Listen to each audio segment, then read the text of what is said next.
Human rights for most of the world turns out to be a kind of consolation prize. What they're not getting is self-determination, and human rights is given instead. In part because the major powers don't see human rights having any implications for the end of empire. That's quite important.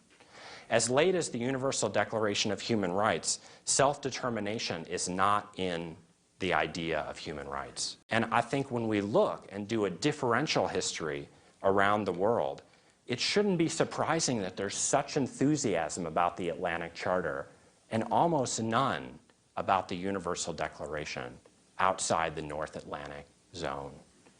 And I think that should be sobering. But even at home, there's a story to tell, not about the realization of human rights in the Universal Declaration, but about their scuttling. And I don't want to get into too much detail given the rapidly advancing time, but the story would go roughly like this.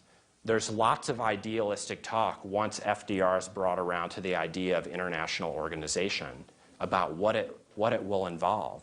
Maybe it will involve human rights.